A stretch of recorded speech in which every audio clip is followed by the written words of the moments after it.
ভিডিওটা অবশ্যই স্কিপ করে যাবেন না। যদি আপনি কোরিয়াতে অবস্থানরত স্টুডেন্ট হয়ে থাকেন বা যারা আপকামিং কোরিয়াতে আসবেন তাদের জন্য একটা খুবই কনসার্নিং বিষয়, না হলে মানে খুব সমস্যা করতে পারেন। সমস্যা বলতে গেলে ডিপোর্টও হইতে পারেন, বিভিন্ন লয়ের মধ্যে দিয়েও যেতে পারেন, ইমিগ্রেশনে আপনাকে রাখতে পারে, পুলিশ থানাও যাওয়া লাগতে পারে। So, আমি মনে করি এই জিনিসটা আপনাদের জানা দরকার বা জেনে আসা দরকার। অনেকেই এটা জানে না।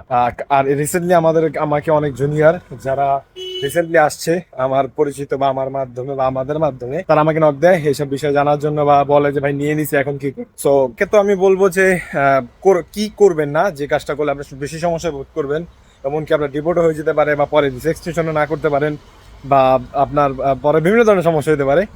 আর যদি করে ফেলে থাকেন তারপর উপায় কি? আপনি যেখানেই কাজ করেন না কেন, যদি ওয়ার্ক পারমিট ছাড়া কাজ করেন তাহলে চেষ্টা করবেন সর্বোচ্চ ক্যাশে টাকা নেওয়ার। আর যদি ক্যাশে টাকা না দেয় তাহলে এমন একটা অ্যাকাউন্টে টাকা নেবেন যেটার ব্যাংক স্টেটমেন্ট বা ব্যাংক সলভেন্সি পরবর্তীতে আপনি বিক্স ইনস্টিটিউশনের ক্ষেত্রে ব্যবহার করবেন না, অন্য একটা ব্যাংক ব্যবহার করবেন। আর ব্যবহার না করলেও অবশ্যই যে মালিকের আন্ডারে একদিন কাজ করেন বা এক সপ্তাহ কাজ করেন বা এক মাস কাজ করেন না কেন, ব্যাংকে যদি টাকা নিয়েও থাকেন বা যেভাবে টাকা নিয়ে থাকেন, ওনাদেরকে বলে দিবেন আপনি কাজ ছাড়ার আগে বা আপনি অবশ্যই কাজ ঢোকার সময় যে ওয়ার্ক পারমিট করার আগ পর্যন্ত, বা যেহেতু আপনি এখানে অল্প কিছুদিন কাজ করছেন ওয়ার্ক পারমিট করেন নাই, ওইখানে যেন আপনার জন্য ট্যাক্স পে না করে। সাবধান, বারবার বলতেছি সাবধান সাবধান সাবধান সাবধান।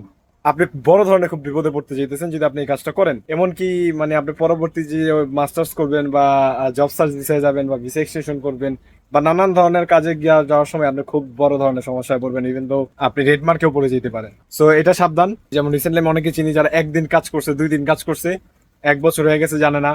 যখন ভিসা এক্সটেনশন করতে গেছে বা জব সার্চ ভিসায় কনভার্ট করতে গেছে গ্রাজুয়েশন শেষে, তখন ওরা যখন ইন্টারনেটে সার্চ দেয় আপনার এআরসি কার্ডটা দিয়ে, দেখে যে আপনার নামে ট্যাক্স পে করা হয়েছে। সো তখন জিজ্ঞাসাবাদ করে যে ট্যাক্স কেন পে করলেন, আপনি তো কাজ করেন নাই, আপনি তো পারমিশন ছাড়া কাজ করছেন, এখানে ট্যাক্স কেন করা হলো, জরিমানা করা হয়, রেড মার্ক দেওয়া হয়, পরবর্তীতে অ্যালার্ম দেওয়া হয়।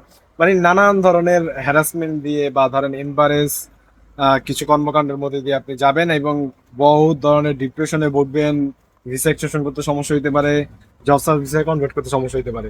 সো অবশ্যই এই জিনিসগুলো মাথায় রাখবেন। ভিডিওটা বেশি বেশি করে শেয়ার করবেন যাতে আপকামিং যারা আসবে বা যারা জানে না তারা জানি জেনে যায়, তারা জানি কনসার্ন হয় আর তারা জানি সতর্ক হয়। সো ভালো থাকবেন, সুস্থ থাকবেন। আবার একটা কুইক ইনফরমেশন নিয়ে আবার হাজির হব যেগুলো আপনাদের উপকার আসবে ইনশাল্লাহ।